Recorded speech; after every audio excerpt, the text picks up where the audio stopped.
Hello बच्चों, कैसे हो आप सब लोग। मेरा नाम है विवेक भारद्वाज और आज हम एफ यानी जो fundamental of mechanical engineering and mechatronics एक सब्जेक्ट है जो बीटेक फर्स्ट ईयर में कॉमन है, उसकी सेकंड यूनिट डिस्कस करने जा रहे हैं।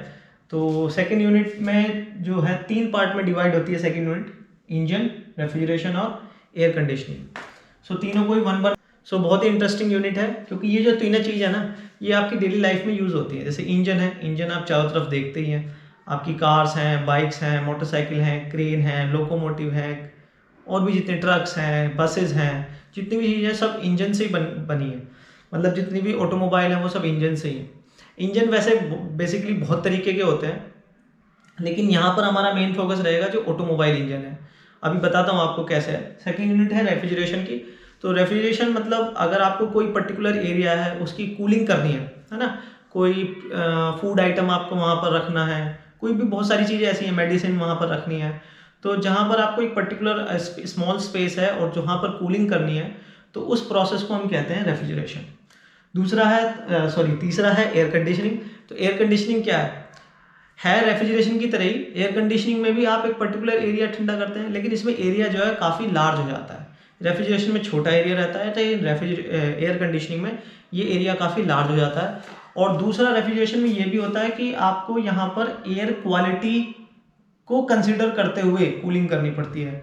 यानी कि एयर में ह्यूमिडिटी तो नहीं है ज़्यादा, कम तो नहीं है बहुत ज़्यादा, और प्रॉपर वेंटिलेशन है नहीं है।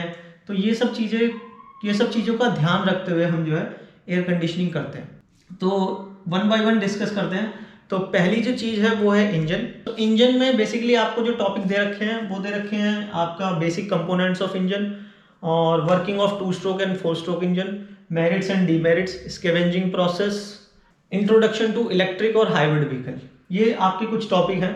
सबसे पहले हम डिस्कस कर लेते हैं कि इंजन क्या होता है। तो देखिए, इंजन क्या होता है। इंजन बेसिकली एक ऐसा डिवाइस है जो एनर्जी को एक फॉर्म से दूसरे फॉर्म में कन्वर्ट करता है। अब ये बहुत तरह का हो सकता है। जैसे कि आप ये देखिए, जो आपने लोकोमोटिव इंजन्स होते हैं, जो ट्रेन वाले इंजन होते हैं बड़े, जो इलेक्ट्रिक इंजन है, वो क्या करते हैं कि पहले आपने देखा उसमें ऊपर वायर होती है, वायर से इलेक्ट्रिक एनर्जी इंजन में जाती है, वहाँ पर वो इलेक्ट्रिक एनर्जी मोटर के थ्रू कन्वर्ट होती है, यानी वो इलेक्ट्रिक एनर्जी कन्वर्ट हो जाती है वहाँ पर मैकेनिकल एनर्जी में। ठीक है। और क्रेन में अगर आप देखेंगे, क्रेन में भी इंजन लगा होता है अंदर, उससे हाई पावर जनरेट होती है और वो किसी भी आइटम को या किसी भी सामान को लिफ्ट कर देती है, हैवी सामान को लिफ्ट कर देती है। तो इस तरीके से इंजन ये है कि एक फॉर्म से दूसरी फॉर्म में एनर्जी कन्वर्ट करने वाले डिवाइस को हम इंजन कहते हैं।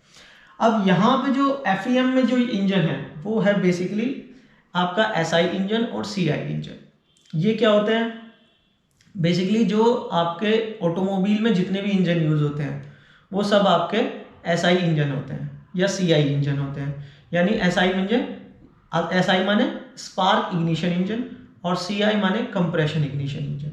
तो एक एक करके डिस्कस करते हैं कि इंजन का क्लासिफिकेशन सबसे पहले देख लेते हैं। तो बेसिक अगर क्लासिफिकेशन देखेंगे तो इंजन 2 तरीके के होते हैं, आईसी इंजन और एक होता है ईसी इंजन। अब आईसी इंजन का मतलब है इंटरनल कंबस्शन इंजन। तो इंटरनल कंबस्शन इंजन क्या है, एक चैम्बर में, एक सिलेंडर में या एक वेसल में अंदर अगर एक कंबंशन हो रहा है, वहां पर इग्निशन हो रहा है, तो उसको हम कहते हैं internal combustion engine. External combustion क्या है, ईसी का मतलब क्या है, external combustion engine.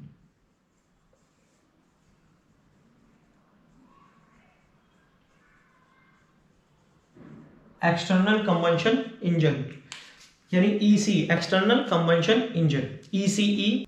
External combustion engine है जहां पर आपके कंबंशन कहीं बाहर हो रहा है, किसी वेसल के अंदर नहीं हो रहा, कहीं बाहर हो रहा है, उसको हम कहते हैं external combustion engine. Internal combustion engine के एग्जाम्पल क्या हो सकते हैं, जैसे आपने सुना होगा पेट्रोल इंजन,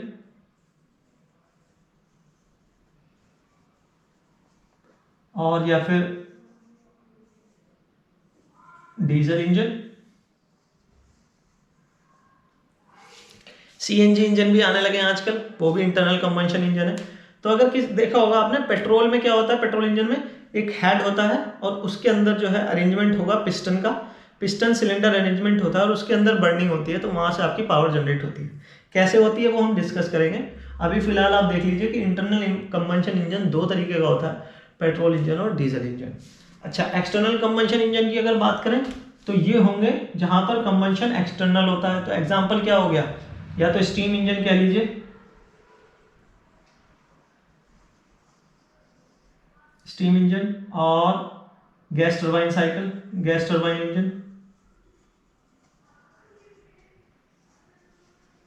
तो दो एग्जांपल हैं, स्टीम इंजन और गैस टरबाइन। स्टीम इंजन में क्या होता है, आपका जो कोल का बर्निंग है वो कहीं एक्सटर्नली हो रहा है, उसके बाद एक वेसल रखा हुआ है, उसमें वो हीट जाती है, उस वेसल में आपकी स्टीम है, स्टीम में प्रेशर जनरेट होगा, उस प्रेशर को हम किसी पिस्टन पे या किसी डिवाइस पे एक्सर्ट करते हैं, तो वो स्टीम जो है प्रेशर डालती है और फाइनली आपका वो प्रेशर से मैकेनिकल एनर्जी हमको मिलती है। तो ये होता है आपका स्टीम इंजन। जैसे पहले चलते थे, आपने देखा होगा, जब काफ़ी पुरानी बात बता रहा हूँ मैं, करीबन 20 साल पुरानी, तब यहाँ पर स्टीम इंजन चला करते थे। जो ट्रेनों में जो इंजन होते हैं वो स्टीम इंजन होते थे। अब तो खैर डीजल इंजन आ गए हैं और भी एडवांस तो इंजन जो इलेक्ट्रिक इंजन आ गए हैं, लेकिन उससे पहले स्टीम इंजन चला करते थे।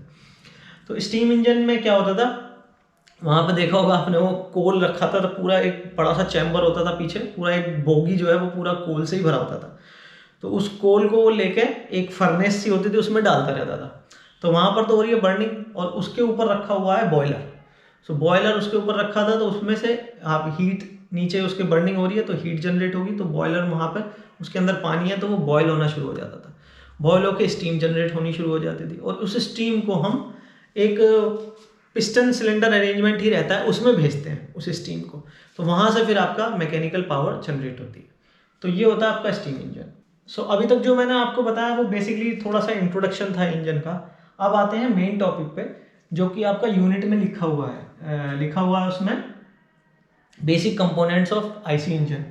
सो ये जो डायग्राम है, ये 2D डायग्राम है, मैंने एक लाइन डायग्राम सिंपल सा बना दिया है आईसी इंजन का। थोड़ा अगर आप स्केल वगैरह यूज़ करके बनाएंगे कॉपी में तो और अच्छा बन जाएगा, मैंने फ्री हैंड ड्रॉ किया है। तो इसमें देख सकते हैं ये एक सिंपल डायग्राम है आईसी इंजन का, इसको आप पेट्रोल इंजन मान सकते हैं। तो जो बाइक का अगर इंजन आप देख लें तो वो कुछ इस तरीके का ही होता है। ऊपर आपको देखा होगा आपने, कुछ फिन टाइप से निकले होते हैं, पत्तियां पत्तियां ऐसी निकली होती हैं, तो वो तो होता है आपका हेड पोर्शन। और नीचे जहाँ पर ऑयल भरा होता है, जहाँ पर सारा आपका क्रैंक और गियर मैकेनिज्म लगा होता है, उसको हम कहते हैं क्रैंक केस। तो इसमें जो मेन कंपोनेंट है वो है आपका पिस्टन। पिस्टन वर्क करता है अंदर सिलेंडर के, और ये पिस्टन जो है टू एंड फ्रो मोशन करता है, reciprocating motion, up and down. So जहाँ तक ये मैक्सिमम डाउन जाता है, इस पोर्शन को हम कहते हैं बीडीसी, बॉटम डेड सेंटर। और जहाँ पर पिस्टन जो अपमोस्ट पोर्शन है, अपमोस्ट पोजीशन है जहाँ तक पिस्टन जाता है, उसको हम कहते हैं टीडीसी, टॉप डेड सेंटर। तो ये piston up and down move करता है। वो कैसे मूव करता है वो हम आपको जब वर्किंग बताऊंगा तब बताऊंगा। अभी फिलहाल इतना समझ लीजिए कि यहाँ पर कंबंशन चैम्बर है, ये यहाँ पर आपका कंबंशन होता है। तो कंबंशन की वजह से वो जो गैसेस एक्सपेंड करती हैं वो प्रेशर अप्लाई करती हैं इस पिस्टन पे, तो उसकी वजह से पिस्टन नीचे मूव करता है। और यहाँ पर एक क्रैंक शाफ्ट लगी है, ये कनेक्टिंग रोड से पिस्टन को, जो ये जो कनेक्टिंग रोड है ये कनेक्ट है इस क्रैंक से, जो कि माउंट है क्रैंक शाफ्ट पे। सो कनेक्टिंग रॉड और क्रैंक शाफ्ट की और क्रैंक की हेल्प से इस रेसिप्रोकेटिंग मोशन को हम रोटेटरी मोशन में कन्वर्ट कर लेते हैं। तो आपको फाइनली क्या मिलता है, रोटेशनरी मोशन मिलता है, रोटेटरी मोशन मिलता है, जो कि हमारे फाइनली इंजन के व्हील्स पे, या व्हीकल्स के व्हील्स पे ट्रांसफर हो जाता है। तो ये हैं कुछ कंपोनेंट्स। तो नीचे वाले पोर्शन को हम कहते हैं क्रैंक केस, जहाँ पर हमारे सारे कंपोनेंट्स हैं, उसमें आपका इंजन ऑयल भी फिल होता है, यहीं से इंजन ऑयल जो है सारे इंजन में डिलीवर होता है। पिस्टन हो गया, कनेक्टिंग रॉड हो गई, क्रैंक हो गया, क्रैंक शाफ्ट हो गई, और दो वॉल लगे होते हैं जिसमें हम, एक वॉल को हम कहते हैं इनलेट वॉल, और जहाँ से आपका फ्रेश एयर मिक्सचर इसके अंदर आता है, यानी एयर और फ्यूल का जो मिक्सचर है, फ्रेश मिक्सचर, वो पहले इसके अंदर आता है। बर्निंग के बाद फिर ये वाला वॉल ओपन हो जाता है, और यहाँ से वो जो एयर फ्यूल मिक्सचर है, जो बर्निंग गैसेस हैं, जो बर्न होने के बाद जो गैसेस बची हैं, वो हमारी यहाँ से एग्जॉस्ट वॉल की हेल्प से बाहर निकल जाती हैं। और ये बर्निंग किस वजह से होती है? ये होती है स्पार्क प्लग की हेल्प से। एक पर्टिकुलर टाइम पे आपका स्पार्क होता रहता है, तो उससे आपका कंबंशन कंटिन्यूसली यही साइकिल चलती रहती है। तो ये हैं कुछ main components of IC engine. तो चलते हैं नेक्स्ट टॉपिक पे। चलिए बढ़ते हैं अपने नेक्स्ट टॉपिक की तरफ, जो है बहुत ही इंपॉर्टेंट है, और ये क्वेश्चन आपको 10 मार्क्स में आने के बहुत बहुत ज़्यादा चांसेस हैं।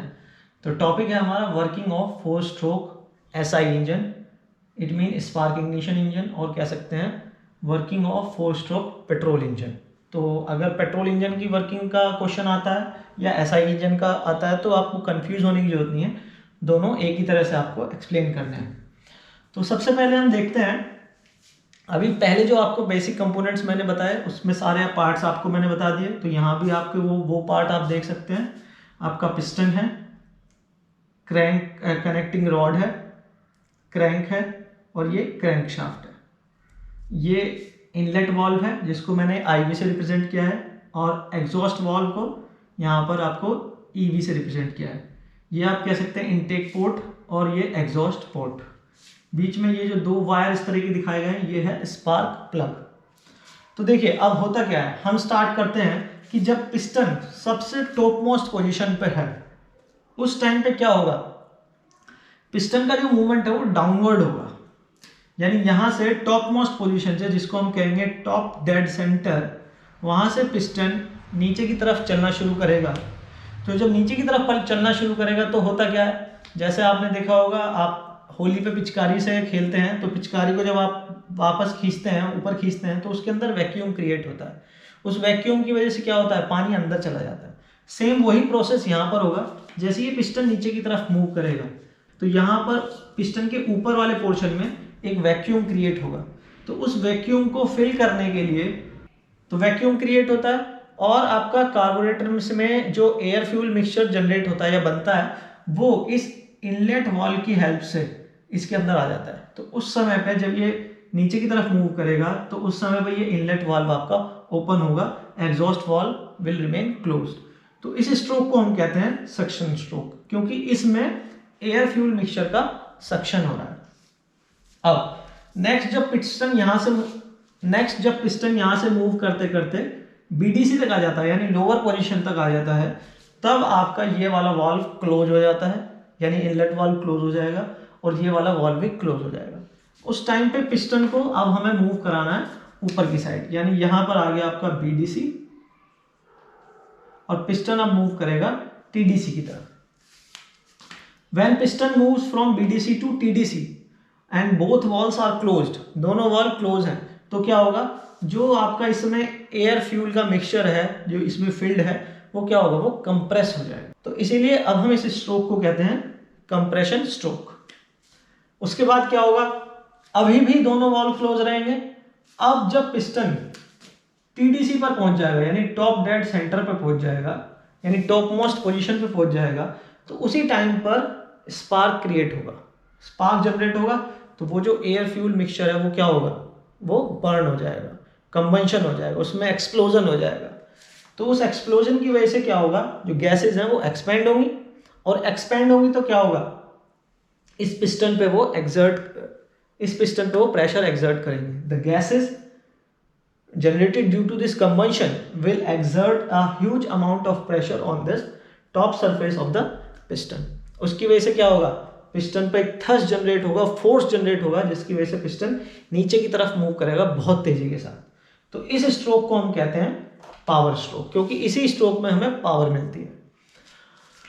इसके बाद चलते हैं फिर नेक्स्ट और लास्ट स्ट्रोक, एग्जॉस्ट स्ट्रोक। इसमें क्या होगा, अब जब पिस्टन यहाँ पावर स्ट्रोक के बाद बीडीसी पे आएगा तो फिर बीडीसी से टीडीसी की तरफ चलना शुरू करेगा। उस केस में आपका एग्जॉस्ट वाल्व ओपन हो जाएगा, और जितनी भी बर्निंग गैसेज हैं, जो बर्नट गैसेज हैं, वो सारी इस पोर्ट की हेल्प से बाहर चली जाएंगी। इसी स्ट्रोक को हम कहते हैं एग्जॉस्ट स्ट्रोक। तो इसी तरह से कंप्लीट हमारी साइकिल चलती रहती है।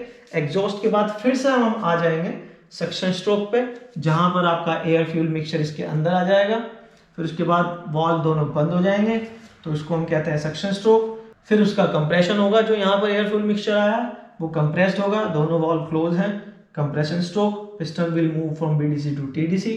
देन जितनी एयर फ्यूल मिक्सचर वो कंप्रेस हो चुकी है कंप्लीटली, उसके बाद सडन उसी टाइम पर, उसी पर्टिकुलर किसी टाइम पर आपका एक स्पार्क होगा, स्पार्क की वजह से गैसेस एक्सपेंड होंगी, एक्सप्लोजन होगा। So piston will again start moving from TDC to PDC. इसको हम कहते हैं पावर स्ट्रोक।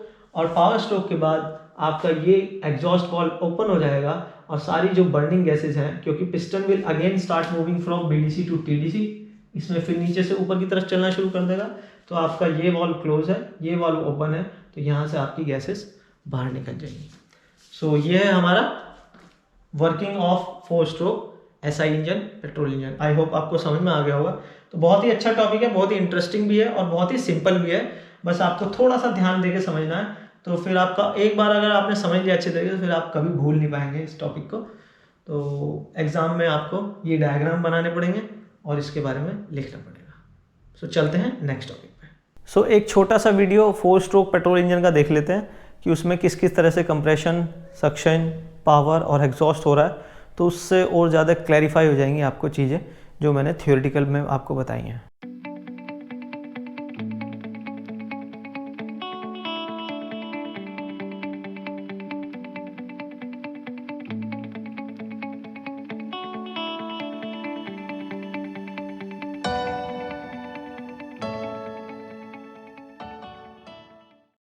सो अब हम बात कर लेते हैं अपने नेक्स्ट टॉपिक की, working of 4 stroke CI engine यानी कंप्रेशन इंजन, और we can say working of 4 stroke diesel engine. अब डीजल इंजन की बात करते हैं। डिफरेंस क्या है दोनों में, 4 स्ट्रोक पेट्रोल इंजन और 4 स्ट्रोक डीजल इंजन में? सारे कंपोनेंट सेम है, सब कुछ सेम है, सिर्फ आपका यहाँ पर स्पार्क इग्निशन की जगह, सॉरी स्पार्क प्लग की जगह आप यूज करेंगे फ्यूल इंजेक्टर। बाकी सारी वर्किंग सेम है। एक बार मैं आपको फिर भी एक्सप्लेन कर देता हूँ क्या वर्किंग हो रही है। सेम जैसे पेट्रोल इंजन में आपका piston TDC to BDC move करता है, वहाँ पर वैक्यूम क्रिएट होता है, उसकी वजह से सक्शन, एटमॉस्फेरिक प्रेशर से कम प्रेशर जनरेट होता है, तो उसकी वजह से यहाँ पर आपका एयर फ्यूल मिक्सचर अंदर आ जाता है। पेट्रोल इंजन में एयर फ्यूल मिक्सचर अंदर आता है, डीजल इंजन में आपका सिर्फ फ्रेश एयर इसके अंदर आएगी। ठीक है, अभी डीजल अंदर नहीं आएगा, सिर्फ एयर अंदर आएगी। तो ये हो गया आपका सक्शन स्ट्रोक। दूसरा स्ट्रोक क्या होता है, अभी बताया था मैंने आपको, कंप्रेशन स्ट्रोक। कंप्रेशन स्ट्रोक में क्या होगा, जो गैसेस अंदर फिल हो चुकी हैं, जो एयर फिल हो चुकी है, वो कंप्रेस होगी। तो यहाँ पर जो आपकी एयर आई है फर्स्ट स्ट्रोक में, सक्शन स्ट्रोक में, उसी का कंप्रेशन होगा। वॉल्व इस टाइम पे दोनों क्लोज्ड हैं, इनलेट वॉल्व भी क्लोज है और एग्जॉस्ट वॉल्व भी क्लोज है। ठीक है, पिस्टन मूव कर रहा है बीडीसी टू टीडीसी। ये हो गया आपका कंप्रेशन स्ट्रोक। नेक्स्ट स्ट्रोक में अब क्या होगा, जब वो गैस कंप्लीटली कंप्रेस्ड हो जाती है और पिस्टन जो है टॉप मोस्ट सेंटर पे पहुंच जाता है, तो उसकी वजह से क्या होता है आपको पता ही होगा, जैसे ही हम किसी गैस को कंप्रेस करते हैं तो क्या होगा, वहां पर टेम्परेचर राइज करेगा, क्योंकि प्रेशर कम ज़्यादा हो रहा है, वॉल्यूम कम हो रहा है, तो टेम्परेचर राइज करेगा। तो टेम्परेचर करीब करीब यहाँ 500 से 600 डिग्री सेल्सियस की तरफ लगभग हो जाता है। और प्रेशर अगर बात करूं तो 30 से 50 बार के बीच में। तो अब क्या होगा, जिस टाइम पे 4 स्ट्रोक पेट्रोल इंजन में स्पार्क होता है, उसी टाइम पे, अब यहाँ पर स्पार्क प्लग तो है नहीं, यहाँ पे क्या है, यहाँ पर फ्यूल इंजेक्टर है। तो फ्यूल जो है, यानी डीजल जो है, वो एक स्प्रे की फॉर्म में, बहुत ऑटोमाइज्ड फॉर्म में जो है इसके अंदर स्प्रे होता है। तो टेम्परेचर ऑलरेडी बहुत ज़्यादा है, और उस टाइम पे जैसे ही आपका डीजल वहाँ पर स्प्रे होगा तो क्या होगा, सडनली वहाँ पर आपका बर्निंग स्टार्ट हो जाएगी, यानी कंबशन स्टार्ट हो जाएगा। तो एक्सप्लोजन होगा उसी के साथ, और फिर से वो गैसेस एक्सपेंड होंगी, that will exert a pressure on the piston. उसकी वजह से piston will start move from TDC to BDC, और इसी को हम कहते हैं पावर स्ट्रोक। फिर इसके बाद सिंपल है, अब दोनों वॉल्व आपके, इस वाले में आपके दोनों वॉल्व क्लोज थे, इस वाले में अब आपका फिर से पिस्टन जो है बीडीसी से टीडीसी की तरफ चलना शुरू करेगा, और आपका एग्जॉस्ट वॉल्व उस टाइम पे ओपन हो जाएगा, और जो भी बर्निंग गैसेज हैं, बर्नड गैसेज हैं, वो आपकी सारी बाहर निकल जाएंगी। तो ये हो जाएगा आपका एग्जॉस्ट स्ट्रोक। सो 4 स्ट्रोक आपको आई थिंक समझ में आ गए होंगे, suction stroke, compression stroke, power stroke and exhaust stroke. तो इसीलिए हम इस इंजन को कहते हैं 4 स्ट्रोक पेट्रोल इंजन या 4 स्ट्रोक डीजल इंजन। मुझे लग रहा है अब आपको समझ में आ गया होगा, जो आप अगर मार्केट में बाइक लेने जाते हैं या कार लेने जाते हैं तो वो बताते हैं कि इतने सीसी का, इतने कैपेसिटी का 4 स्ट्रोक इंजन लगा हुआ है। तो उसका मतलब यही होता है कि उसमें 4 स्ट्रोक होते हैं, सक्शन, कंप्रेशन, पावर और एग्जॉस्ट स्ट्रोक। सो अब आप आसानी से समझ सकते हैं कि स्ट्रोक का मतलब क्या है। तो स्ट्रोक का मतलब आपको एक बार और मैं बता दूं, जब पिस्टन टीडीसी से बीडीसी तक चलना शुरू करता है, यानी ट्रैवल करता है, तो उसको हम कहते हैं 1 स्ट्रोक लेंथ। तो बीडीसी से टीडीसी किया तो दूसरी स्ट्रोक, टीडीसी से फिर अगेन नीचे मूव करना तो 3rd स्ट्रोक, और फिर यहाँ से नीचे से ऊपर चलना शुरू किया तो ये होता है आपका 4th stroke. So I hope आपको ये कंप्रेशन इंजन यानी वर्किंग ऑफ डीजल इंजन भी समझ में आ गया होगा। चलते हैं नेक्स्ट टॉपिक पे। सो इसके बाद आ जाते हैं नेक्स्ट टॉपिक पे, differences between SI engine and CI engines. तो इसके लिए चलते हैं अपनी कंप्यूटर स्क्रीन पे। तो यहाँ पर पहला डिफरेंस लिखा हुआ है, it works on auto cycle और कांस्टेंट वॉल्यूम हीट एडिशन। और डीजल के लिए लिखा हुआ है, it works on diesel cycle और कांस्टेंट प्रेशर हीट एडिशन। यानी ये एक ऑटो साइकिल होती है, ज़्यादा डिटेल में हमें जाना नहीं है, सिर्फ आप इतना समझ लीजिए, पेट्रोल इंजन आपका वर्क करता है ऑटो साइकिल पे, और जो डीजल इंजन वर्क करता है वो डीजल साइकिल पे वर्क करता है। और यहाँ पर कांस्टेंट वॉल्यूम पे हीट एडिशन होती है, जबकि डीजल इंजन में आपकी कांस्टेंट प्रेशर पर हीट एडिशन होता है। ड्यूरिंग द इनटेक और suction stroke air and fuel mixture are used. यानी मैंने आपको बताया था, जब सक्शन स्ट्रोक होता है तो पेट्रोल इंजन में एयर और पेट्रोल का मिक्सचर कंबंशन चैम्बर में एंटर करता है, जबकि अगर हम डीजल इंजन की बात करें तो वहाँ पर सक्शन स्ट्रोक में, सक्शन प्रोसेस में केवल आपकी फ्रेश एयर ही चैम्बर के अंदर आती है, यानी सिलेंडर के अंदर आती है। तीसरा है, the fuel used petrol is highly volatile, self ignition temperature is high. तो जो पेट्रोल है वो काफ़ी वोलेटाइल होता है। वोलेटिलिटी से मतलब है कि आपने देखा होगा, अगर आप पेट्रोल को खुले में छोड़ दोगे ऐसे ही एटमॉस्फेरिक पे, तो वो इवेपोरेट हो जाता है बहुत जल्दी। तो ये होती है वोलेटिलिटी। और सेल्फ इग्निशन टेम्परेचर उसका ज़्यादा होता है कंपेयर टू डीजल। लेकिन अगर डीजल को आप ऐसे ही छोड़ दोगे खुले में तो वो इतनी जल्दी इवेपोरेट नहीं होता, तो उसकी वो जो है लो वोलेटाइल होता है, और सेल्फ इग्निशन टेम्परेचर जो है उसका कम होता है। Fuel supplied by the carburettor. तो पेट्रोल इंजन में आपका कार्बोरेटर से फ्यूल सप्लाई होता है, और यहाँ पर आपका इंजेक्टर से फ्यूल सप्लाई होता है। इंजेक्टर से पहले आपके फ्यूल पंप लगे होते हैं, जहाँ पर हाईली प्रेशर्ड डीजल को वहाँ पर रखा जाता है, और कुछ इलेक्ट्रॉनिक एक्चुएटर्स की हेल्प से वो उस टाइम पे ओपन हो जाते हैं, और आपका जो हाईली प्रेशराइज्ड डीजल है वो आपका कंबंशन चैम्बर में एंटर करता है। पेट्रोल इंजन की मेंटेनेंस कॉस्ट लो है, जबकि कंपेयर करें डीजल से तो डीजल की वहाँ पर हाई मेंटेनेंस कॉस्ट है। और जो पेट्रोल इंजन है वो स्मॉल व्हीकल्स में ज़्यादा आपका यूज़ होता है। आपने देखा होगा जहाँ छोटे व्हीकल होते हैं, जहाँ लाइट वेट व्हीकल होते हैं, जैसे बाइक हो गया आपका, कार हो गई, वहाँ पर आपका ज़्यादातर पेट्रोल इंजन यूज़ होता है। लेकिन अगर बड़े व्हीकल की बात करें, यानी बड़ी कारों की बात करें या बड़े ट्रक्स की बात करें या क्रेन और जो भी बहुत ज़्यादा लोड की जहाँ पर बात होती है, वहाँ पर आपका डीजल इंजन ही प्रिफर किया जाता है। कंप्रेशन रेशियो अगर पेट्रोल इंजन की बात करें तो वो 6 से लेकर 10 तक होता है, और अगर हम डीजल की बात करें तो वो 16 से लेकर 22 तक होता है। और क्या मेन डिफरेंस है? Starting of this engine is easy. Petrol engine की स्टार्टिंग ईजी है क्योंकि उसमें इतना ज़्यादा भारी इंजन नहीं होता। डीजल इंजन काफ़ी हैवी होते हैं, तो वहाँ पर स्टार्टिंग में थोड़ा टाइम लग जाता है। अगर सर्दियों में अगर डीजल इंजन को स्टार्ट करना पड़े तो it is very difficult comparatively to petrol engine. Now बात करते हैं थर्मल एफिशिएंसी की।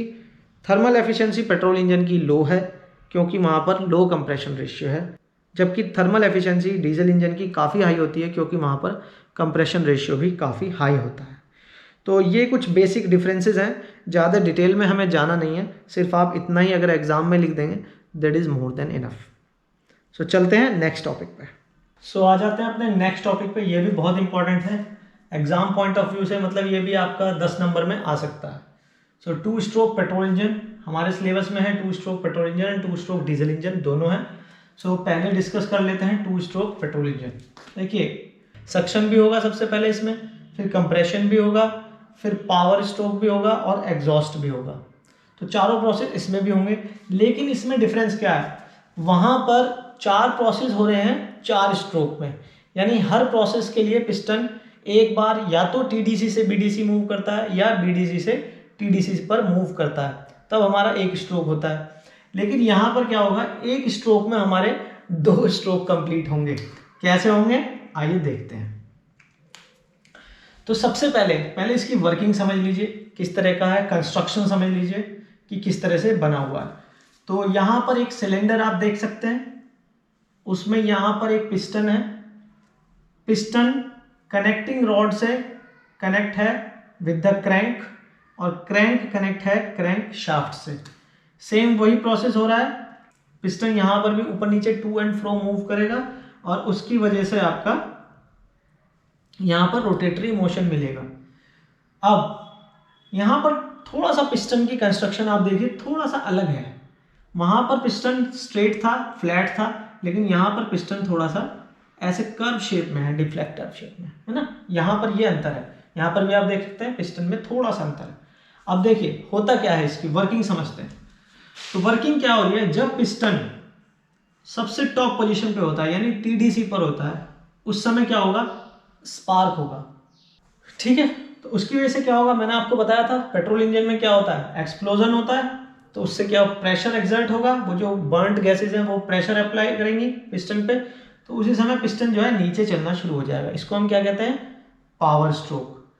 तो उसको हम कहते हैं पावर स्ट्रोक। तो यहाँ पर जब पिस्टन नीचे चलना शुरू करेगा, सेम उसी टाइम पर आप देखो ये पोर्ट इस तरीके से एडजस्ट हैं कि जैसे ही पिस्टन नीचे आएगा तो ये दोनों पोर्ट ओपन हो जाएंगे। देखो पिस्टन का हेड यहाँ पर आया तो ये दोनों पोर्ट ओपन हो गए। तो हमारा जो फ्रेश एयर फ्यूल मिक्सचर है जो कार्बोरेटर से आता है, वो हमारा इस नीचे वाले पोर्शन में आके फिल हो जाता है। कैसे हो जाता है अभी बताता हूँ आपको, पहले आप ये समझ लीजिए, इसमें ये पोर्शन आके फिल था पहले से ही। तो जैसे ही पिस्टन नीचे की तरफ मूव करेगा तो ये वाले पोर्ट दोनों ओपन हो जाते हैं, और जो इसमें पहले से ही फिल्ड था एयर और फ्यूल मिक्सचर, वो आपका इस पोर्ट से होता हुआ, ट्रांसफर पोर्ट से होता हुआ ऊपर कंबेंशन चैम्बर में चला जाएगा। और जो यहां पर बर्न्ड गैसेस थी ऑलरेडी, उनको वो पुश करता हुआ इसमें फिल्ड हो जाएगा। यानी वो जो बर्न्ड गैसेस हैं वो फ्रेश गैसेस जो हैं उसको पुश करेंगी, और वो burned gases will escape out from the chamber, और ये चैम्बर आपका फ्रेश एयर फ्यूल मिक्सचर से फिल हो जाएगा। वैसे थोड़ा सा फ्रेश एयर फ्यूल मिक्सचर बाहर भी चला जाएगा इसी के साथ, क्योंकि इसीलिए उसकी एफिशिएंसी थोड़ी कम होती है। ये हम डिस्कस करेंगे बाद में कि क्यों हो रहा है ऐसा। तो वो फ्यूल मिक्सचर यहाँ पर आकर फिल हो जाएगा, और फिर जो है आपका पिस्टन अगेन ऊपर की तरफ चलना शुरू कर देगा। तो क्या होगा, अब आप देखो जैसे ही पिस्टन ऊपर की तरफ चलना शुरू करेगा तो ये दोनों पोर्ट क्लोज हो जाएंगे, और जो यहाँ पर एयर फ्यूल मिक्सचर है वो कंप्रेस्ड हो जाएगा। कंप्रेस हो जाएगा उस टाइम पे जब ये ऊपर की तरफ चलना शुरू करा है, उस समय नीचे की साइड आपका एक सक्शन क्रिएट होता है, यानी कि वैक्यूम क्रिएट होगा, जिसको हम, तो इस पार्ट को हम कनेक्ट किए होते हैं कार्बोरेटर से। ये मैंने यहां पर दिखा रखा है स्प्रिंग लोडेड इनलेट वाल्व, और ये कनेक्ट है कार्बोरेटर से। तो जब पिस्टन ऊपर की तरफ चलना शुरू करेगा, उसी समय पर जो एयर फ्यूल मिक्सचर है जो कार्बोरेटर से आएगा वो इस क्रैंक केस में आकर फिल हो जाता है।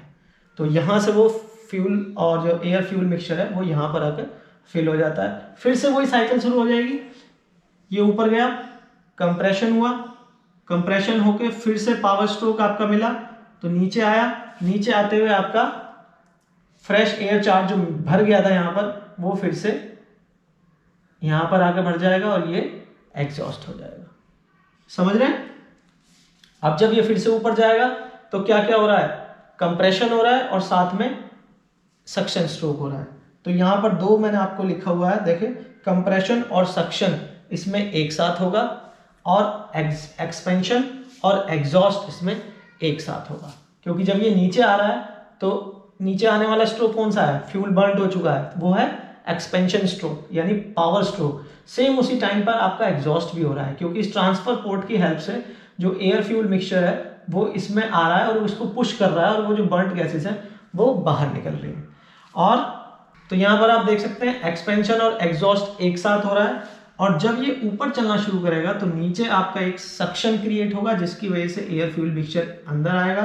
तो यानी सक्शन साथ में हो रहा है और ऊपर वो गैसेज जो है उनको कंप्रेस्ड कर रहे हैं, तो कंप्रेशन स्ट्रोक। तो अब आप एक चीज इसमें देखिए, 4 स्ट्रोक में और 2 स्ट्रोक में आपका डिफरेंस क्या होगा। यहाँ पर एक स्ट्रोक में यानी एक बार पिस्टन बीडीसी से टीडीसी की तरफ जा रहा है तो वो 2 प्रोसेस कंप्लीट कर रहा है, यानी कि कंप्रेशन और सक्शन। और जब पिस्टन टीडीसी से बीडीसी की तरफ आ रहा है तो उसमें 2 प्रोसेस एक साथ हो रहे हैं, एक्सपेंशन और एग्जॉस्ट। यानी कि पिस्टन 2 बार मूव करता है तो उसमें 4 प्रोसेस होते हैं। तो इसीलिए हम इसको कहते हैं 2 स्ट्रोक पेट्रोल इंजन, क्योंकि 2 स्ट्रोक में ही आपके 4 प्रोसेस कंप्लीट हो रहे हैं। सो आई होप इसकी पूरी वर्किंग आपको अच्छे तरीके से समझ में आ गई होगी कि जो भी प्रोसेस 4 स्ट्रोक में हो रहे हैं वो तो जो प्रोसेस 4 स्ट्रोक इंजन में 4 स्ट्रोक्स में होते हैं वो सारे प्रोसेस यानी चारों प्रोसेस यहाँ पर 2 स्ट्रोक में ही हो जाते हैं। That is why we call it 2 stroke petrol engine. So I hope आपको 2 स्ट्रोक पेट्रोल इंजन की पूरी वर्किंग समझ में आ गई होगी। और अगर कोई भी आपको फिर भी कोई क्वेरी है, कोई प्रॉब्लम है, तो आप कमेंट बॉक्स में कमेंट लिख सकते हैं, तो मैं कोशिश करूँगा कि आपको जवाब दे दूँ। सो 2 स्ट्रोक पेट्रोल इंजन को और अच्छी तरीके से समझने के लिए एक छोटा सा एनिमेशन देख लेते हैं, तो जो छोटा मोटा डाउट आपका रह जाएगा वो बिल्कुल क्लैरिफाई हो जाएगा इस वीडियो को देखने के बाद।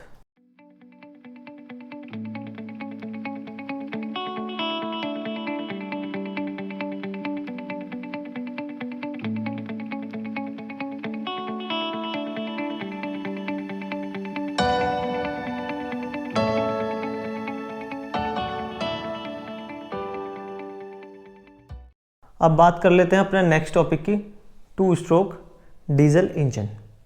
सो डीजल इंजन में और पेट्रोल इंजन में जैसा कि 4 स्ट्रोक पेट्रोल इंजन और 4 स्ट्रोक डीजल इंजन में डिफरेंस था, सेम वही डिफरेंस यहाँ पर भी होगा। वहाँ पर क्या डिफरेंस था, वहाँ पर स्पार्क प्लग की जगह हम यूज़ कर रहे थे फ्यूल इंजेक्टर। सिमिलरली यहाँ भी आप instead of spark plug we will use fuel injector. और दूसरा डिफरेंस क्या था वहाँ पर कि इनटेक स्ट्रोक में यानी सक्शन स्ट्रोक में पेट्रोल इंजन में आपका एयर और फ्यूल मिक्सचर एंटर करता है और डीजल इंजन में केवल फ्रेश एयर एंटर करता है सक्शन स्ट्रोक के टाइम पर। तो सिमिलरली 2 स्ट्रोक डीजल इंजन में भी यही होगा कि जो आपका सक्शन स्ट्रोक होगा उसमें केवल आपका एयर अंदर आएगी कंबशन चैम्बर के और उसी का ही फिर कंप्रेशन होगा। तो आपका दोनों चीज़ एक साथ होगी, कंप्रेशन और सक्शन। तो उसी एयर का कंप्रेशन होगा और जब कंप्रेशन के टाइम पे जिस समय पेट्रोल इंजन में स्पार्क होता है सेम उसी टाइम पर यहाँ पर अब डीजल का स्प्रे होगा। यानी डीजल जो एकदम स्प्रिंकल्ड फॉर्म में, स्प्रे फॉर्म में आएगा, क्योंकि टेम्परेचर राइज काफ़ी ज़्यादा कर चुका होगा उस समय तक। तो जैसे ही स्प्रे होता है डीजल का तो वहाँ पर कंबशन स्टार्ट हो जाता है और आपको पावर स्ट्रोक मिलना शुरू हो जाएगा। तो पावर स्ट्रोक और दूसरा एग्जॉस्ट सेम टाइम पे होंगे। ठीक है, वो वाला डायग्राम मैंने हटा दिया इस समय, वैसे दिख रहा है, हटाया नहीं है। तो जब एक्सपेंशन हो गया तो ये पिस्टन नीचे चलना शुरू करेगा और जो इसमें एयर जो आ चुकी है वो फिर इस ट्रांसफ़र पोर्ट की हेल्प से इसके अंदर चली जाएगी और जो बर्नट गैसेज हैं वो बाहर निकल जाएंगी। ऑलमोस्ट प्रोसेस सेम ही है दोनों का, सिर्फ आपको इतना ध्यान रखना है कि पेट्रोल इंजन में हम स्पार्क प्लग यूज़ करते हैं और डीजल इंजन में हम फ्यूल इंजेक्टर यूज़ करते हैं। और इन सक्शन स्ट्रोक में पेट्रोल इंजन में तो एयर फ्यूल मिक्सचर एंटर होता है, जबकि डीजल इंजन में केवल आपका फ्रेश एयर ही एंटर करेगी सक्शन स्ट्रोक में। सो आई होप ये आपको क्लियरली समझ आ गया होगा 4 स्ट्रोक डीजल इंजन। सो चलते हैं अब नेक्स्ट टॉपिक पे। सो आ जाते हैं अपने नेक्स्ट टॉपिक पे जो कि है स्कैवेंजिंग प्रोसेस। ये टॉपिक रिलेटेड है 2 स्ट्रोक पेट्रोल इंजन और 2 स्ट्रोक डीजल इंजन से। 4 स्ट्रोक में स्कैवेंजिंग प्रोसेस नहीं होता। तो एक्चुअल में ये प्रोसेस है क्या? It is a process in which the burned gases escaping out from the cylinder and the fresh charges entering in the cylinder. तो आप देख रहे होंगे जब ये नीचे की तरफ आएगा तो उस समय जो बर्न्ड गैसेज हैं वो बाहर जाएंगी। कैसे बाहर जाएंगी? क्योंकि जो अंदर यहाँ पर क्रैंक केस में जो फ्रेश एयर और फ्यूल मिक्सचर है वो इस ट्रांसफ़र पोर्ट की हेल्प से ऊपर की तरफ जाएगा। ये पिस्टन का डिज़ाइन कुछ डिफ्लेक्टर दे रखा है, कुछ इस तरीके से है कि वो फ्रेश एयर चार्ज पहले ऊपर की तरफ जाएगा और फिर कुछ इस तरह से डायरेक्शन होगी कि वो बर्न्ड गैसेस को पहले बाहर धकेलेगा और फिर इसके अंदर खुद पूरी तरह भर जाएगा। लेकिन फिर भी कितना भी अच्छा डिज़ाइन हो, थोड़ा बहुत फ्रेश चार्ज जो है वो बाहर भी निकल जाता है बर्न्ड गैसेस के साथ साथ। तो इसीलिए 2 स्ट्रोक पेट्रोल इंजन की efficiency comparatively 4 stroke petrol engine के कंपैरिजन में कम होती है। आपने देखा भी होगा जो 2 स्ट्रोक पेट्रोल इंजन चलते थे पहले, जो प्रिया के या बजाज के चेतक वगैरह स्कूटर आते थे, उसमें सफ़ेद सफ़ेद सा धुआं निकलता रहता था बाहर। तो वो क्या था, वो यही था कि फ्रेश चार्ज जो है बाहर निकल जाता है। दूसरा, उसमें आप पेट्रोल के साथ आपने देखा होगा लुब्रिकेशन ऐड करते थे, तो वो भी बर्न्ड होता, तो उसकी वजह से भी काफ़ी स्मोक निकलता है, जबकि 4 स्ट्रोक में आपका ऐसा कोई स्मोक वगैरह नहीं निकलता है। सो 2 स्ट्रोक पेट्रोल इंजन की efficiency comparatively to 4 stroke petrol engine कम होती है, लेकिन इसकी पावर ज़्यादा होती है।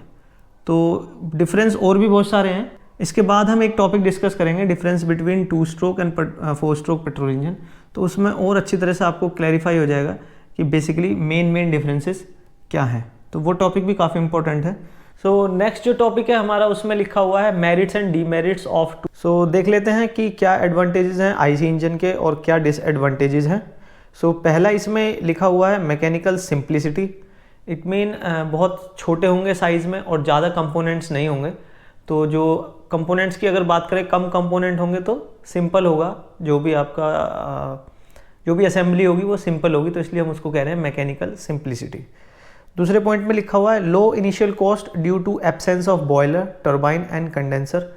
तो जैसा कि मैंने आपको बताया था, जो एक्सटर्नल कंबंशन इंजन होते हैं उसमें बॉयलर्स वगैरह, कंडेंसर और टर्बाइन ये सब होंगे, जबकि अगर पेट्रोल इंजन की बात करें 2 स्ट्रोक या 4 स्ट्रोक पेट्रोल इंजन की, तो वहाँ पर ये सब तो होते ही नहीं है, बॉयलर भी नहीं होगी, कोई बड़ी टर्बाइन भी नहीं होगी, कंडेंसर वगैरह नहीं होंगे। तो जो है इसकी वजह से इनिशियल कॉस्ट काफ़ी लो हो जाती है। थर्ड पॉइंट है high efficiency than external combustion engine. So जो स्पार्क इग्निशन इंजन है, यानी पेट्रोल इंजन, डीजल इंजन, इनकी efficiency comparatively external combustion engine के कंपैरिजन में ज़्यादा होती है। और नेक्स्ट पॉइंट है very suitable for small power requirement application. So जहाँ पर आपको बहुत ज़्यादा पावर की रिक्वायरमेंट है, जैसे कि आपको इलेक्ट्रिसिटी जनरेशन करना है थर्मल पावर प्लांट में, सो वहाँ के लिए डीजल इंजन और पेट्रोल इंजन इतने सुटेबल नहीं है, तो वहाँ पर हम स्टीम इंजन ही यूज़ करते हैं। Starting time is very less, तो इजीली स्टार्ट हो जाता है इंजन। रिक्वायर्ड लेस मेंटेनेंस, तो मेंटेनेंस भी कम है क्योंकि कंपोनेंट्स कम है, तो मेंटेनेंस भी कम है। डिसएडवांटेजेस की बात कर लें तो variety of fuels that can be used is limited to very fine quality gaseous and liquid fuels. So बहुत सारी वैरायटी के फ्यूल्स तो हम इसमें यूज़ नहीं कर सकते। कुछ गिने चुने फ्यूल हैं जो हम यूज़ कर सकते हैं इंटरनल कंबंशन इंजन में, like petrol, diesel, LPG, CNG, यही कुछ फ्यूल्स हैं। Fuel use is very costly like gasoline और डीजल। तो फ्यूल के प्राइस तो आप सब जानते ही हैं, आसमान छू रहे हैं। तो पेट्रोल तो अब 104 से भी ऊपर हो गया, डीजल भी 100 का आंकड़ा पार करने वाला है। तो ये जो फ्यूल हम आईसी इंजन में यूज़ करते हैं वो काफ़ी महंगे हैं। जो एक्सटर्नल कंबंशन इंजन में हम फ्यूल यूज़ करते हैं, वो आप ये वाले फ्यूल तो सारे यूज़ ही कर सकते हैं जो हम इंटरनल कंबंशन में करते हैं। इसके साथ साथ आप वुड, कॉयल, कोल और अदर डिफरेंट टाइप के फ्यूल्स भी हम यूज़ कर सकते हैं एक्सटर्नल कंबंशन इंजन में। Engine emissions are generally high compare to external combustion engine. तो जो एमिशंस हैं, यानी टेम्परेचर बहुत ज़्यादा है क्योंकि वहाँ पर कंबंशन करते हुए, तो उसकी वजह से एमिशन बहुत ज़्यादा है comparatively to external combustion engine में। Not suitable for large scale power generation, मैंने आपको बताया था, जहाँ पर बहुत बड़ी पावर चाहिए, आपको ज़्यादा अमाउंट की पावर चाहिए, जैसे आपको थर्मल पावर प्लांट में जहाँ इलेक्ट्रिसिटी जनरेशन करना है, तो वहाँ के लिए स्टीम इंजन या गैस टर्बाइन इंजन ही फिट रहते हैं, वहाँ के लिए आप पेट्रोल इंजन यूज़ नहीं करते। In case of reciprocating internal combustion noise is generated due to detonation. तो क्योंकि वहाँ पे एक्सप्लोजन होता है, तो स्टीम इंजन के कंपैरिजन में वहाँ पर नॉइज़ ज़्यादा होती है, क्योंकि डिटोनेशन वगैरह और एक्सप्लोजन होगा, उसकी साउंड की वजह से नॉइज़ ज़्यादा होती है। तो उसके लिए हम साइलेंसर वगैरह यूज़ करके नॉइज़ को कम कर देते हैं। लेकिन फिर भी अगर कंपेयर करेंगे ईसी इंजन से, तो आईसी इंजन में नॉइज़ ज़्यादा होती है। सो इस यूनिट में ये टॉपिक भी बहुत ही इम्पोर्टेंट है और 95% आपको इस पे एक 5 मार्क्स का या हो सकता है 10 मार्क्स का क्वेश्चन भी मिल जाए। सो जो है टॉपिक है difference between 4 stroke and 2 stroke petrol engine. तो इसको डिस्कस करते हैं। तो इसको डिस्कस करने के लिए चलते हैं अपनी कंप्यूटर स्क्रीन पे। तो हमारा फर्स्ट डिफरेंस इसमें लिखा है 4 stroke of the piston and 2 revolution of the crankshaft, और 2 स्ट्रोक में लिखा है 2 stroke of the piston and 1 revolution of the crankshaft. तो इसका मतलब क्या है कि आपके जो चारों प्रोसेस हैं वो 4 प्रोसेस 4 स्ट्रोक में हो रहे हैं। 4 स्ट्रोक मैंने आपको जैसे बताया था, जितने भी 4 प्रोसेस हैं वो 4 स्ट्रोक में होते हैं, लेकिन वहीं वो प्रोसेस 2 स्ट्रोक में केवल 2 स्ट्रोक में कंप्लीट हो जाते हैं, क्योंकि एक स्ट्रोक में वहाँ पे 2 प्रोसेस हो रहे हैं। तो एक स्ट्रोक में 2 प्रोसेस और दूसरे स्ट्रोक में 2 प्रोसेस, तो चारों प्रोसेस आपके कंप्लीट हो जाते हैं 2 स्ट्रोक में। और क्रैंक की अगर बात करें तो क्रैंक शाफ्ट एक स्ट्रोक में हाफ रोटेशन घूमती है। तो 2 स्ट्रोक में फुल रोटेशन, तो 4 स्ट्रोक में 2 रोटेशन। तो सिमिलरली अगर 4 स्ट्रोक की बात करें तो वहाँ पर क्योंकि 4 स्ट्रोक होते हैं तो क्रैंक शाफ्ट 2 रोटेशन घूमती है, यानी 2 रोटेशन में आपका एक साइकिल कंप्लीट हो रही है। लेकिन अगर 2 स्ट्रोक इंजन की बात करें तो वहाँ पर एक ही साइकिल में एक ही रिवॉल्यूशन में आपकी पूरी साइकिल कंप्लीट हो रही है। सेकेंड डिफरेंस है 1 power stroke in every 2 revolution of crankshaft, 1 power stroke in each revolution of crankshaft. So जैसा मैंने अभी बताया कि वहाँ पर 2 रिवॉल्यूशन में आपको एक पूरी साइकिल कंप्लीट हो रही है, और एक साइकिल कंप्लीट होने में कितने पावर स्ट्रोक मिलते हैं? 1 पावर स्ट्रोक मिलता है। On the other hand 2 stroke petrol engine में आपकी एक रिवॉल्यूशन में पूरी साइकिल कंप्लीट हो रही है, यानी चारों प्रोसेस कंप्लीट हो रहे हैं। तो यानी एक ही रिवॉल्यूशन में आपको 1 पावर स्ट्रोक मिल रहा है। तो इसीलिए मैं आपको जब बता रहा था कि इसमें पावर ज़्यादा मिलती है आपकी 2 स्ट्रोक पेट्रोल इंजन में, क्योंकि वहाँ पर हर रिवॉल्यूशन में आपको 1 पावर स्ट्रोक मिलेगा, जबकि 4 स्ट्रोक पेट्रोल इंजन में आपके 2 रिवॉल्यूशन पे 1 पावर स्ट्रोक मिलेगा। ठीक है, तो इसकी जो कैपेसिटी है या कहेंगे पावर है वो जस्ट डबल होती है। सो अगर हम बात करें 150 सीसी 4 स्ट्रोक पेट्रोल इंजन की और 150 सीसी 2 स्ट्रोक पेट्रोल इंजन की, तो इसका मतलब है यहाँ पर आपकी पावर डबल हो जाएगी 2 स्ट्रोक पेट्रोल इंजन में, यानी वो बराबर होगा लगभग 300 सीसी 4 स्ट्रोक पेट्रोल इंजन के, क्योंकि वहाँ पर आपको हर रिवॉल्यूशन में 1 पावर स्ट्रोक मिल रहा है, जबकि वहाँ पर 2 रिवॉल्यूशन में 1 power stroke. So next point आ गया यहाँ पर पावर प्रोड्यूस इज लेस, और जबकि वहाँ पर थ्योरेटिकली जो है पावर ट्वाइस है। Heavier flywheel due to non uniform turning moment, lighter flywheel due to more uniform turning moment, क्योंकि क्योंकि 4 स्ट्रोक में 2 रिवॉल्यूशन पे आपको 1 पावर स्ट्रोक मिल रहा है, और बाकी 3 प्रोसेस जो हैं वो आपको उसके लिए पावर देनी पड़ेगी, तो इसलिए इसमें हैवी फ्लाईव्हील यूज़ करते हैं, जबकि 2 स्ट्रोक में आपको हल्का फ्लाईव्हील यूज़ करना पड़ता है। Lesser cooling and lubrication requirement, क्योंकि इसमें कम पावर है कंपेरेटिव टू 2 स्ट्रोक इंजन, तो इसलिए इसमें कम लुब्रिकेशन और कम कूलिंग की रिक्वायरमेंट होती है, क्योंकि हीटिंग भी कंपेरेटिवली 2 स्ट्रोक पेट्रोल इंजन के कंपैरिजन में कम जनरेट होती है, जबकि 2 स्ट्रोक पेट्रोल इंजन में आपको ज़्यादा पावर, ज़्यादा कूलिंग और ज़्यादा लुब्रिकेशन की ज़रूरत पड़ती है। Contains valve and valve mechanism, so जैसा कि आप डायग्राम से देख सकते हैं और मैंने आपको बताया भी है कि 4 स्ट्रोक पेट्रोल इंजन में आपके इनटेक वाल्व और एग्जॉस्ट वाल्व होते हैं, जबकि हम 2 स्ट्रोक पेट्रोल इंजन में देख चुके हैं कि उसमें कोई वाल्व नहीं होते, उसमें सिर्फ ट्रांसफ़र पोर्ट होता है, एग्जॉस्ट पोर्ट होता है या इनटेक पोर्ट होता है। तो उसकी वजह से इसकी प्राइस भी कम हो जाती है, क्योंकि वॉल्व मैकेनिज्म नहीं होता इसमें, और 2 स्ट्रोक पेट्रोल इंजन इसलिए थोड़े से हल्के भी होते हैं comparatively to 4 stroke petrol engine के। वॉल्यूमेट्रिक एफिशिएंसी और thermal efficiency 4 stroke petrol engine की हाई होगी, जबकि 2 स्ट्रोक की थोड़ी कम होगी। और जो 4 स्ट्रोक होते हैं वो थोड़े से भारी होंगे, बड़े होंगे, जबकि 2 स्ट्रोक इंजन स्मॉल होते हैं और छोटे होते हैं, और उनका मेंटेनेंस भी ईजी होता है, जबकि 4 स्ट्रोक की मेंटेनेंस कॉस्ट थोड़ी सी ज़्यादा होती है।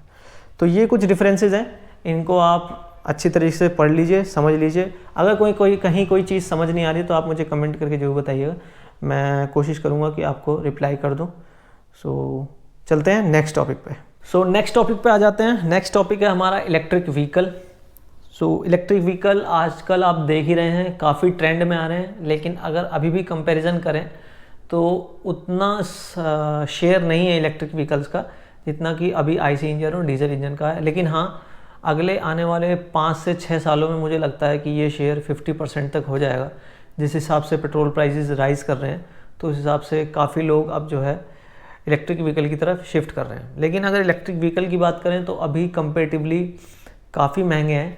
क्यों, सिंपल कार अगर आप बात करें सेम कैपेसिटी की, तो जो कार पेट्रोल इंजन में आपकी 6 से 7 लाख में आ जाती है, अगर वही कार आप उस सेम कैपेसिटी की कार आप इलेक्ट्रिक व्हीकल में लेना चाहेंगे तो वो करीबन 12 से 14 लाख की कॉस्ट में आती है। तो अभी मिडिल क्लास लोगों के लिए उतनी पहुंच में नहीं है, उसमें अभी टाइम लगेगा। धीरे धीरे जैसे डेवलपमेंट होगा और ज़्यादा रिसर्चेज होंगी तो शायद थोड़े से प्राइस कम हो जाएंगे, तो उस समय फिर मार्केट में इसके शेयर बढ़ने की उम्मीद है।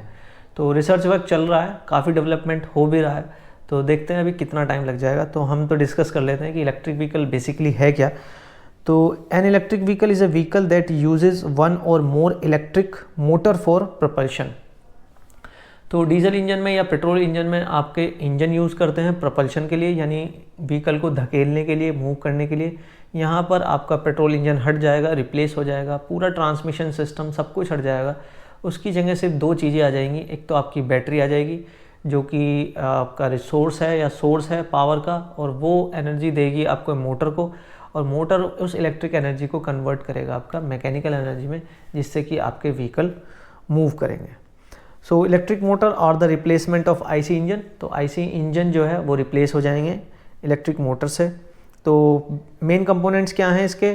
Battery, electric motor, battery charger, power electric converter. तो अगर फ्लो चार्ट आप देखें तो सबसे पहले उसमें चार्जर दिखाया हुआ है, फिर यहाँ पर बैटरी है, बैटरी से कंट्रोल के हेल्प से, बैटरी से कंट्रोलर की हेल्प से आप पावर कन्वर्ट करेंगे। वहाँ पर एम्पलीफाई करनी होगी अगर पावर को, तो वोल्टेज को, तो वो एम्पलीफाई करेगा, वो इलेक्ट्रिक मोटर में जाएगा, और उस इलेक्ट्रिक मोटर से आपकी ट्रांसमिशन ड्राइव शाफ्ट में पावर जाएगी, और फाइनली उस पावर को ड्राइव शाफ्ट से हम सीधा व्हील पे भेजेंगे, जहाँ से आपका व्हीकल मूव करना शुरू कर देगा।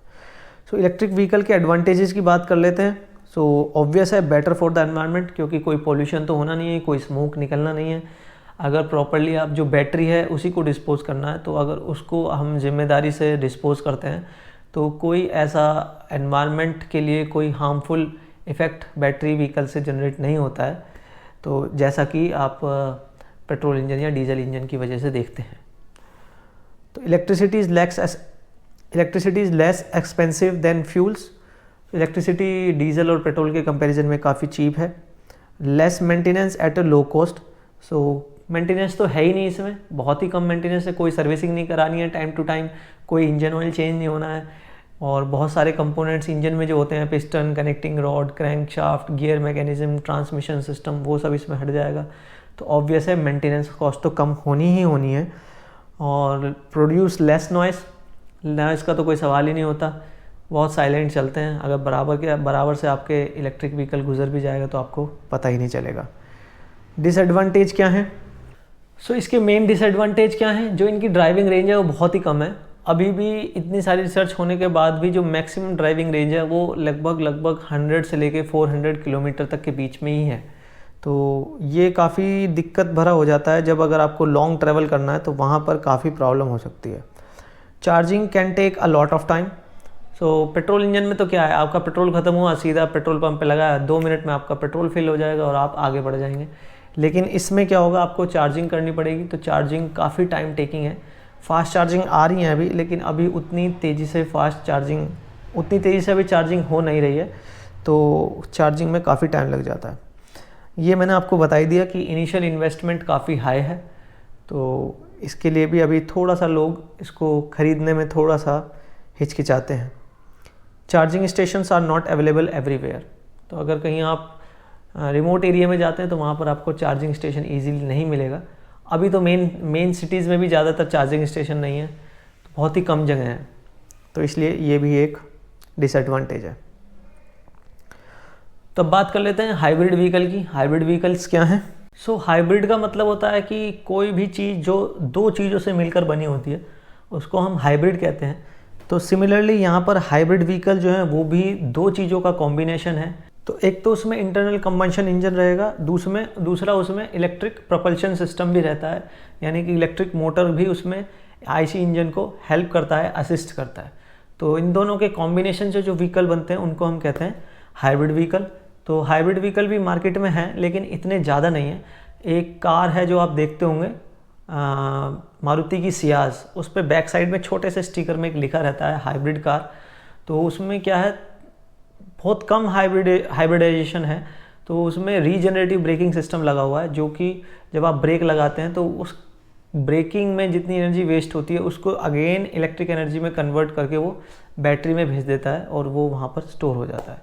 तो हाइब्रिड कार और भी हैं बहुत सारी, तो देख लेते हैं हाइब्रिड कार का क्या फंक्शन है। तो अगर ये जो फ्लो डायग्राम है आप देखेंगे तो इसमें आप देख सकते हैं एक बैटरी चार्जर लगा हुआ है सबसे पहले रियर व्हील के बीच में, और फिर एनर्जी स्टोरेज सिस्टम लगा हुआ है, और फिर उसके बाद पावर इलेक्ट्रॉनिक कन्वर्टर लगा हुआ है, मोटर है और मैकेनिकल कपलिंग है, और ऊपर की साइड में आप देखेंगे तो फ्यूल टैंक और एक आईसी इंजन लगा हुआ है, और दोनों ही कपल्ड हैं फ्रंट व्हील के पास। और फिर इन दोनों से जो पावर जनरेशन होता है वो फिर आप फाइनली व्हील पर ट्रांसफ़र करते हैं। तो यानी कि कॉम्बिनेशन है बेसिकली दोनों चीज़ों का। सो कुछ पावर आपको आईसी इंजन से मिलेगी और कुछ पावर आपको जो इलेक्ट्रिक मोटर है उसकी हेल्प से मिलेगी। तो दोनों के कॉम्बिनेशन से आपका व्हीकल मूव करता है। अब कितने डिग्री ऑफ हाइब्रिडाइजेशन है ये डिपेंड करता है कि कितने परसेंटेज में आपकी बैटरी पावर जनरेट कर रही है और बैटरी फोर्स लगा रही है, तो कितनी क्वांटिटी में इंजन आपका पावर लगा रहा है और व्हीकल को पुश कर रहा है। सो अगर हम हाइब्रिड व्हीकल का क्लासिफिकेशन देखें, सो वैसे तो बहुत तरीके से इसका क्लासिफिकेशन हो सकता है, लेकिन आपके सिलेबस के अकॉर्डिंग मैं सिर्फ कुछ जनरल टाइप का क्लासिफिकेशन आपको यहाँ पर बता रहा हूँ। तो इसको हम 3 तरह से क्लासीफाई कर सकते हैं। पहला है माइक्रो हाइब्रिड, दूसरा है माइल्ड हाइब्रिड और तीसरा है full hybrid. So micro hybrid में क्या होगा, इलेक्ट्रिक मोटर आपकी 2.5 किलोवाट की होगी, बैटरी की जो वोल्टेज है वो 12 वोल्ट होगी, एनर्जी सेविंग लगभग 5 से 10% होगी। अगर इसका एग्जांपल देखें तो C3 सिट्रोजन करके एक कार आती है जिसमें कि आपका माइक्रो हाइब्रिड यूज़ होता है। जो नॉर्मल कार्स हैं आपकी, जो नॉर्मल आप कन्वेंशनल कार यूज़ करते हैं वो भी कुछ हद तक हाइब्रिडेशन है उसमें भी, क्योंकि बैटरी तो उसमें यूज़ होती ही है। आपको लाइट्स चलानी है, फ़ैन चलाना है, हीटर चलाना है और बहुत सारे आप स्टीरियो वगैरह चलाते हैं, तो बहुत सारे काम उसमें बैटरी की हेल्प से ही होते हैं। तो उन कार को भी आप कह सकते हैं कि माइक्रो लेवल का हाइब्रिडाइजेशन उसमें है। अब आ जाते हैं दूसरी स्टेज पे जो कि है माइल्ड हाइब्रिड। इसमें थोड़ा सा इसके कंपैरिजन में थोड़ा सा और ज़्यादा डिग्री ऑफ हाइब्रिडाइजेशन ज़्यादा होगा। यहाँ पर आप इलेक्ट्रिक मोटर देख सकते हैं 10 से 20 किलोवाट की होगी और उसकी वोल्टेज जो है वो लगभग 100 से 200 वोल्ट हो जाएगी। और अगर एनर्जी सेविंग की बात करें यानी उसका एवरेज बढ़ जाएगा, फ्यूल कंजप्शन कम हो जाएगा, तो वो करीबन 20 से 30% का होगा। एग्जाम्पल की बात करें तो होंडा सिविक और मारुति सुजुकी सियाज, ये 2 कंपनीज़ हैं जो माइल्ड हाइब्रिड कार बना रही हैं। तीसरे स्टेज में आ जाते हैं जहाँ पर फुल हाइब्रिडाइजेशन है, यानी 100% हाइब्रिडाइजेशन आप यूज़ कर रहे हैं। तो वहाँ पर आप इलेक्ट्रिक मोटर देखिए, उसकी कैपेसिटी लगभग 50 किलोवाट हो जाती है और वोल्टेज यहाँ पर 200 से 300 वोल्ट।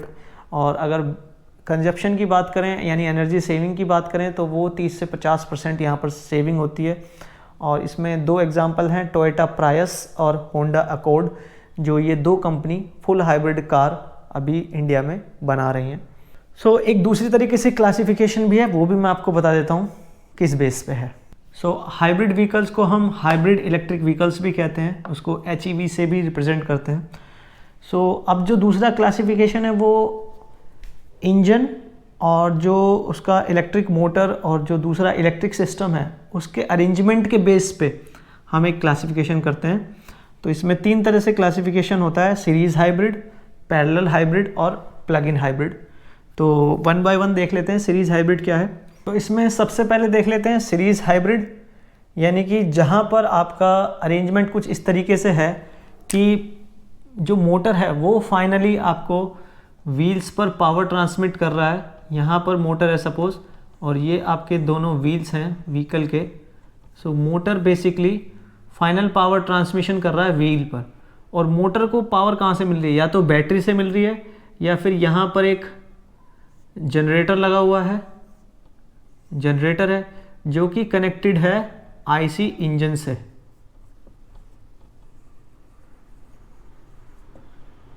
तो कुछ इस तरीके से सीरीज़ में कनेक्शन रहेगा। आपका आईसी इंजन रहेगा, उससे जो पावर जनरेट होगी वो एक जनरेटर में जाएगी, जनरेटर रोटेट करेगा, वहाँ पर आपकी इलेक्ट्रिक पावर जनरेट होगी, वो फिर मोटर में जाएगी फाइनली, मोटर में, और मोटर से फिर आपके फाइनली व्हील रन करेंगे। तो इस तरह से अरेंजमेंट अगर आपके हाइब्रिड व्हीकल में है तो इसको हम कहते हैं सीरीज़ हाइब्रिड व्हीकल। और इसके कुछ एग्जांपल्स हैं BMW i3, किया ऑप्टिमा और Ford fusion.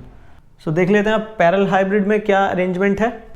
So parallel hybrid में आपका दोनों का कॉम्बिनेशन है, यानी कि आपका यहाँ पर बैटरी है, बैटरी से फिर आपका इन्वर्टर, और यहाँ पर आपका मोटर, और मोटर से जो पावर निकल रही है, और यहाँ पर पैरेलली आपका इंजन प्लेस होगा, आईसी इंजन, और आईसी इंजन की पावर और मोटर की इंजन की पावर दोनों का कॉम्बिनेशन होगा यहाँ पर कपलिंग के हेल्प से, और फिर आपका फाइनली यहाँ पर व्हील्स पे पावर ट्रांसमिट होगी। सो ये है पैरेलल हाइब्रिड कार, यानी इंजन, आईसी इंजन और बैटरी दोनों के कॉम्बिनेशन से आपका व्हीकल मूव करेगा। दोनों 50-50 वर्क करेंगी, दोनों का जो शेयर है वो 50-50% रहेगा, दोनों मिलकर व्हीकल को प्रोपेल करती हैं और आगे बढ़ाती हैं। तो इसका एग्जांपल है आपका टोयोटा कैमरी और फोर्ड फ्यूजन। लास्ट आ जाते हैं प्लग इन हाइब्रिड पे। प्लग इन हाइब्रिड क्या होंगे, जैसा कि आपको नाम से ही है कि आप प्लग इन कर सकते हैं उसको, यानी उसमें बैटरी बहुत बड़ी होगी कंपेरेटिवली आईसी इंजन के, तो वहाँ पर आप बैटरी को पहले से ही किसी एक्स्ट्रा सोर्स में प्लग इन करके बैटरी को चार्ज कर सकते हैं, और उसके बाद काफ़ी हद तक वो बैटरी वर्क करेगी। अगर कहीं प्रॉब्लम होती है, कहीं ज़्यादा पावर की रिक्वायरमेंट होती है तो फिर इंजन वर्क करेगा, अदरवाइज सारा वर्क वहाँ पर, मैक्सिमम वर्क वहाँ पर बैटरी ही करेगी। तो एग्जांपल अगर देखते हैं तो वोल्वो X640 और BMW 330e, ये कुछ एग्जांपल हैं। सो ये हमारे हाइब्रिड इलेक्ट्रिक व्हीकल के एग्जांपल्स हैं on the basis of placement of engines. तो इस वीडियो में आज के लिए इतना ही रखते हैं, क्योंकि वीडियो ऑलरेडी काफ़ी लंबी हो चुकी है और आप बोर भी हो गए होंगे। तो इंजन का हमने बेसिकली एक फाइनल ओवरव्यू आपको बता दूं तो इंजन को हम बेसिकली क्लासीफाई करते हैं आईसी इंजन और EC engine, external combustion engine और internal combustion engine. Internal combustion engine को अगेन क्लासीफाई कर देते हैं एसआई इंजन यानी spark ignition engine, CI engine compression ignition engine, और एसआई इंजन में आपके 4 स्ट्रोक पेट्रोल इंजन और 2 स्ट्रोक पेट्रोल इंजन, और सीआई इंजन में आपके 2 स्ट्रोक डीजल इंजन और 4 स्ट्रोक डीजल इंजन। जबकि एक्सटर्नल कंबंशन इंजन में हमारा स्टीम इंजन या फिर स्टर्लिंग इंजन ये यूज़ होते हैं। So I hope you like the video.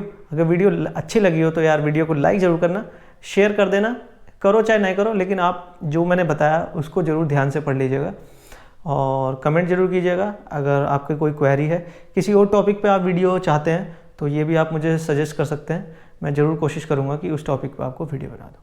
सो पढ़ते रहिए। Thank you very much, wish you all the best.